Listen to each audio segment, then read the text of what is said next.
Generics is a concept introduced by Java in Java version 5. Then many APIs of Java started to use generic, like classes in Java concurrency API, classes in Java collection API, etc. In many tutorials, teachers used to teach generics by using the collection API. But here, in the series of Java and Web, we will learn generic in Java in very generic way. We will not learn the concept of generic by using collection API, but we are going to learn the concept of generic with normal classes in Java. And further, we will use the concept of generics with concurrency API in Java and with collection API in Java. Namaste everyone, I am Gyan and you are watching the session 21 of Java and Web, Generics in Java. So far in the series of Java and Web, we have seen that the fields of a class are associated with different data types. Here in this case, we have two Java files, first.java and use.java. In use.java, we have the class use, which contains the method main. In the method main, we are creating a new object of type first. The class first has an instance reference variable of type string, and we are setting the value of s in the method setS, and we are printing the value of s in the method getS. I hope you know the concepts of classes and objects in Java. So whenever we call the method setS by using the reference variable f with hello as its argument, then the value s in the class first will be assigned with the value hello, and when we print the value of s, it will print hello. That's why by calling the method getS, it prints hello. But we cannot pass the value 10 as an argument of the setS method. That will throw a compile time error because we cannot store an integer into a reference variable of type string. Here again we are calling the getS method, so again it will print hello. Therefore, the field s of the class first is associated with type string. We cannot store reference of any other data type in the reference variable of type s. Let me try this code practically. The code will print hello and hello two times. Open first.java, and this is the same code which we have seen.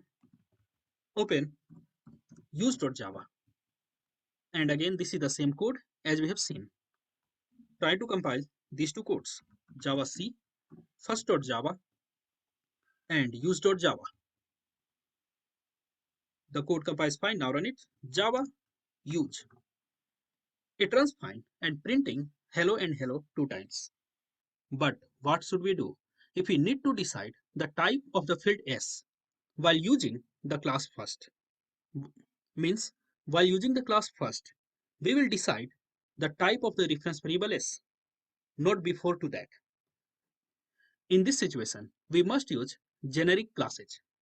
That means we need to make the class first as generic class. Now, how to make a class a generic class? Let's see it. Here we are defining the class first, but after the class name, we are writing open and closing angle brackets. In between, we are writing T, a capital T. This T is called type parameter. Then in the class body, the instance variable s is declared of type T. So s is a reference variable of type T. Notice here that we are not assigning any known data type to the reference variable s. The reference variable s is of type T. Then after, we have the method setS, and as a formal argument of the method setS, we are declaring the variable s of type T again. And then we are assigning this dot s is equal to s. So instead of string, we have used here T, and we have used T as a type parameter of the class first. By doing this, we made the class first as a generic class. After that, we have the Java file use.java. In use.java, we have the class use. In the class use, we have the method toString. Of course, in this code, we are not going to use the method toString. So I think there is no use of method toString here. Let me remove the toString method from this code. So I removed the method toString from the class use. In the class use, we have the method main. In the method main, we are creating an object of type first. But at this time, we are creating the object of type first in a different way.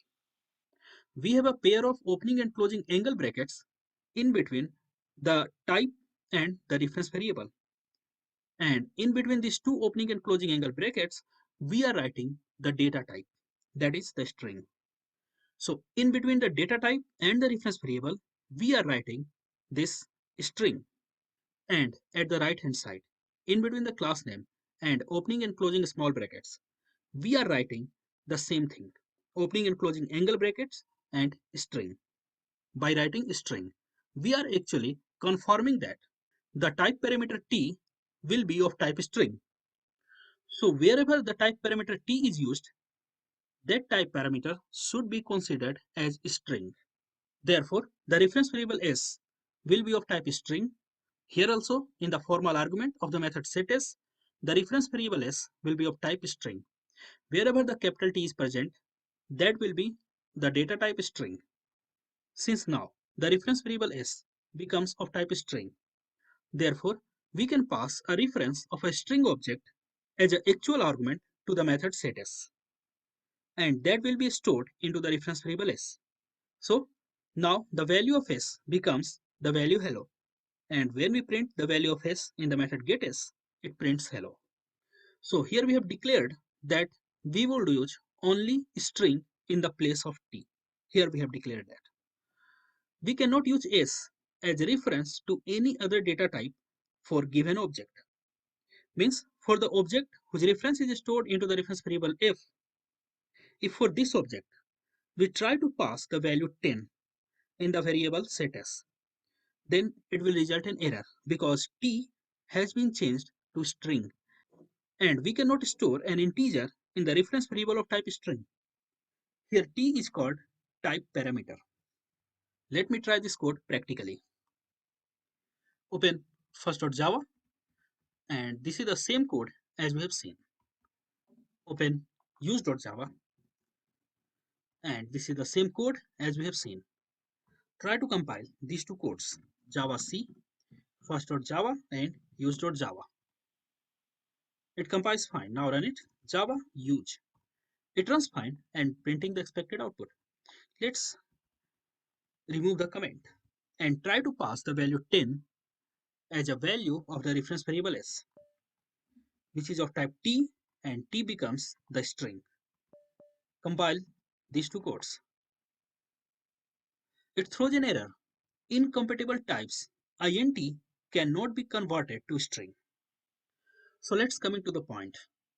This is how we have declared the reference variable f of type first, and we have created a new object of type first. Here the first is called base type. We already know. The string is called type argument, and this whole thing, first space, opening angle bracket, string, closing angle bracket, space f. This whole thing is called generic type invocation, or called parameterized type.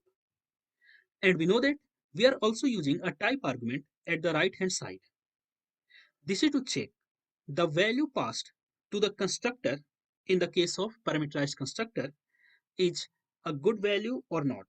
Means if here it is a string, then only string is allowed to be passed in the parameterized constructor of the class first. So for doing that, this right hand side type argument is used. Now look at these two codes. Here instead of using a string, we are using an integer. And we do not have any method whose name is setS. But instead of that, we are using a parameterized constructor of type first.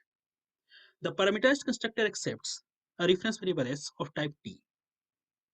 Therefore, when your type argument is an integer, then the type parameter becomes an integer. T becomes an integer. Therefore, the variable s becomes a reference variable of type integer. And this s also becomes a reference of type integer. Notice here that we are using the wrapper class integer. We are not using the primitive int. We are using the wrapper class integer. So all the t in the class first becomes integer. Now tell me what the value is allowed to be passed as the actual argument of the parameterized constructor. It is only integer because t is integer now. So whatever we are passing here should be of type integer. Whatever the data type here, only that type should be passed as an argument to the constructor of the class first. So this integer is to convert t into integer, and this integer at the right hand side is to check whether we are passing a good value to the constructor or not. Therefore, after this statement, the value of s will become 5. And when we call the getIs method, it will print the value of s, and that will print 5. Let me try this code practically. Open first.java, and this is the same class as we have seen. Open use.java, and this is the same code as we have seen. Try to compile these two codes, java c, use.java, and first.java. Compiles fine, now run it. Java use. It executes fine and printing 5. Here in this case, we are using both the parameterized constructor of the class first and the method setS. Both are using formal argument of type t. The variable s can only be assigned to the values of the type selected as type parameter. Means whatever the type you select as the type argument, the type parameter becomes of that type only, or from direct or indirect children of the type parameter. Therefore, the child of integer can also be passed and can be stored into the reference variable s of t. But the class integer does not have any child. That's why you cannot pass anything else as a value of s. And from the previous sessions, we know that the reference of an object of type derived can be stored into the reference of an object of type base. Therefore, in the reference variable s, we can store either integer value or child of the integer value. But the class integer does not have any child. Only the reference types are allowed as type argument. We cannot use the primitive data types as type arguments. Since here we have used a primitive data type as type argument, that's why the compiler will throw an error. Let me try this code practically.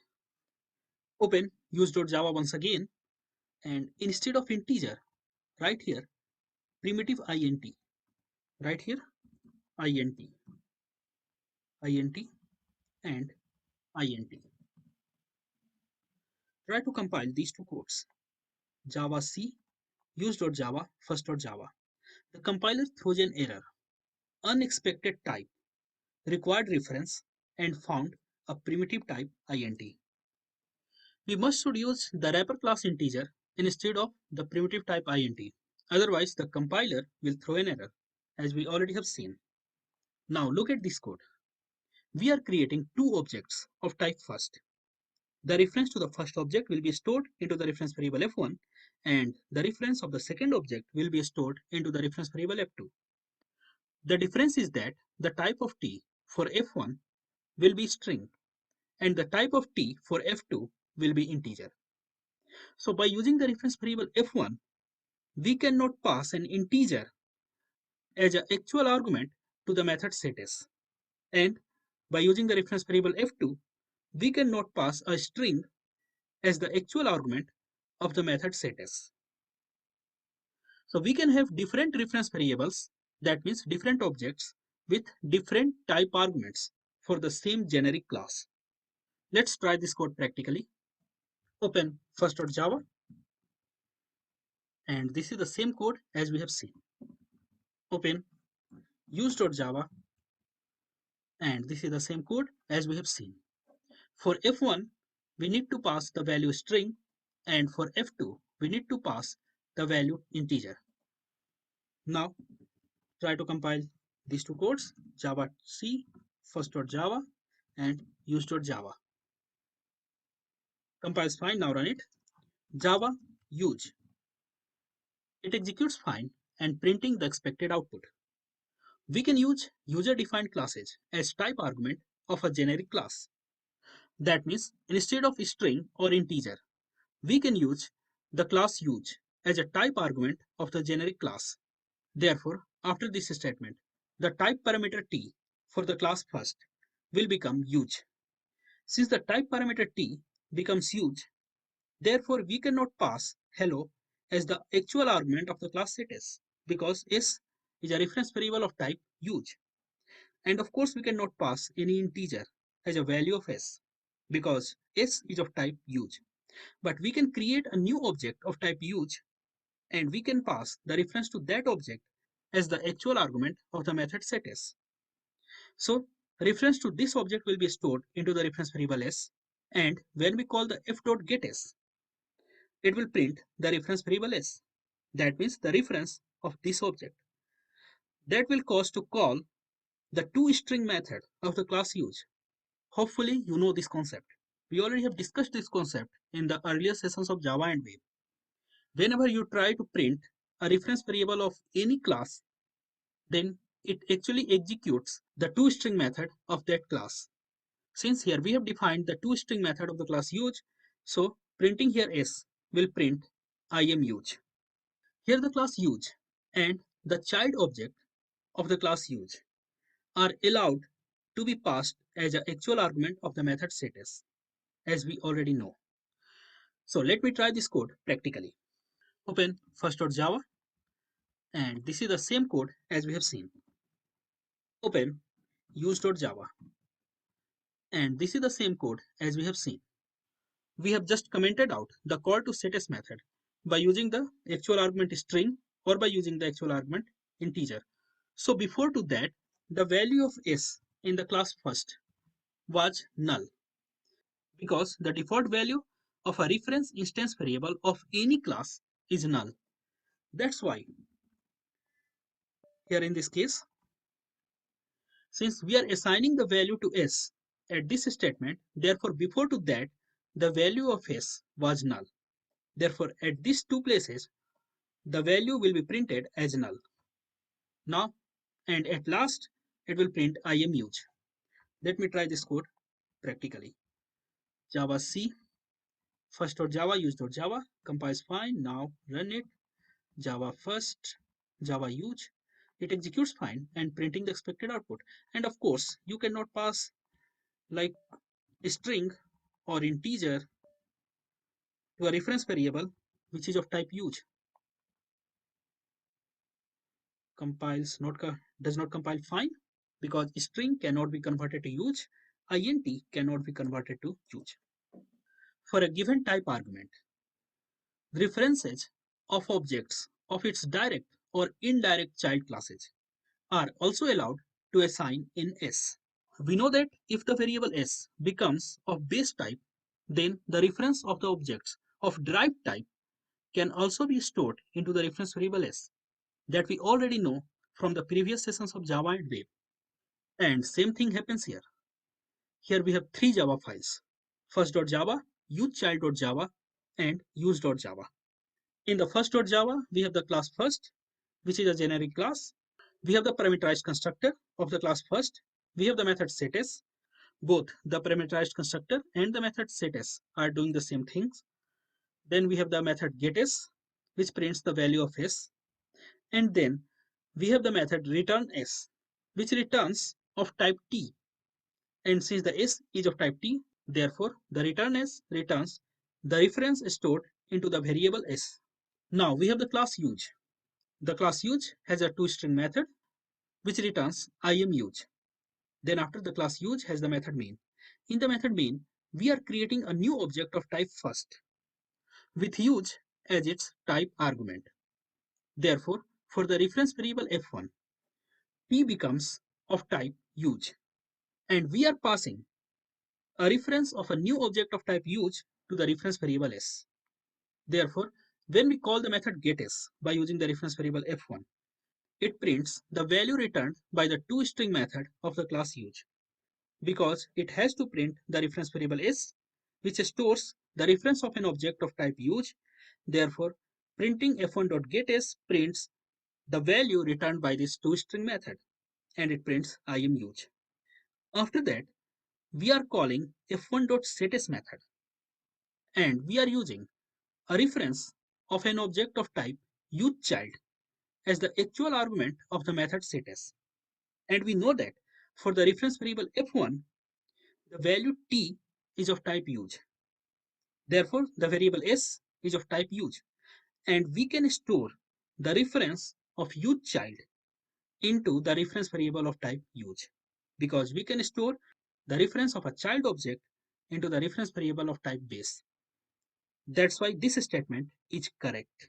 So now the instance variable s contains reference of type useChild. Therefore, when you call the method getS, it will print the variable s, which contains the reference of an object of type useChild. Therefore, printing here the value s will print the value returned by the toString method of the class useChild, that is, I am useChild. After that, again, we are calling the setS method by using the same reference variable f1 of type first. But at this time, we are using an object of type use as the actual argument of the setS.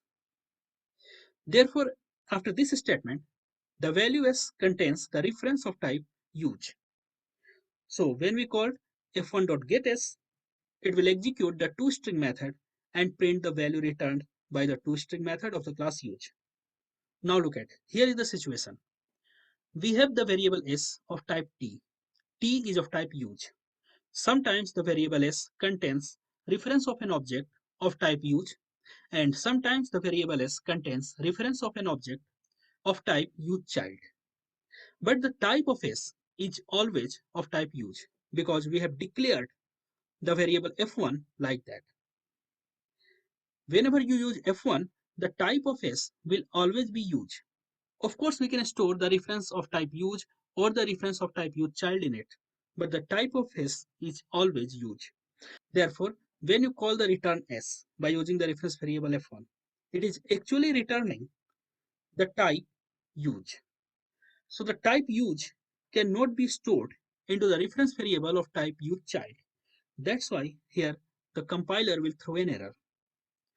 But if UC was a reference variable of type use, then the value returned by the return s, which is of type use, could be stored into the variable UC if the variable UC was of type use. So let me compile this code practically. Open first.java, and this is the same code as we have seen. Open use.java, and this is the same code as we have seen. Open use child.java, and this is the same code as we have seen. Try to compile these three codes: Java C, first.java, use.java, and use child.java. Compiles fine, now run it. Java use. It executes fine and printing the expected output. Let's use.java once again and remove this comment. Now the compiler will throw an error because the value returned by the return s is of type t, t is of type use, and we cannot store the reference of type use into the reference variable of type useChild. That we cannot do. That's why the compiler will throw an error. Compile these three codes. The compiler throws an error. Incompatible types use cannot be converted to useChild because the return type is use and the variable is of type useChild. If I remove the word child from here, then the code will compile fine. So hopefully you are getting my points. Here in this case, the type argument is a number. Therefore, we can pass the value corresponding to any children of the class number. We can pass any of its children as an argument, as an actual argument of the method setS. Here we are passing the integer as the constructor because t is of type number. Therefore, we can pass the child class value, that is the value of type integer, as the value of s. Similarly, we can pass the value of double as the value of s in setS. We can pass the value of float. We can pass the value of byte as the value of s in the method setS. We can pass the value of sort, but we cannot pass the value string because string is not a child of number. So if we use object as type argument, then by using the reference variable f1, we can pass the reference of any class as the value of the variable s because now the t is of type object and reference of an object can store reference of any data type in Java. Therefore, by using the reference variable f1, we can pass integer We can pass the reference of the class use. We can pass the reference of the class float. We can pass the reference of string. All we can pass. Now the question is, can an interface use generic parameter like class? Yes, the best example is java.lang.comparable interface. We will see the use of comparable interface in the coming videos of Java and Web. But let's see how to use an interface. Interface in general, how to use a generic type interface. First, you need to declare the interface, name of the interface, followed by the type parameter.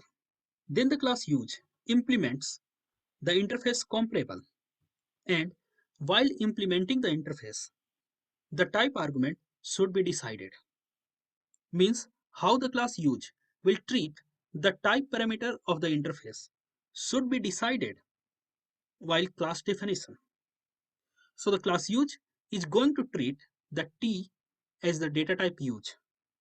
And about the comparable interface, we will see it later. So hopefully you got all my points. That's all for this video guys. Don't forget to like and share this video. Subscribe my channel on YouTube. Like my page on Facebook. And leave your valuable comments in the comment section below. Thanks for watching. See you in the next video.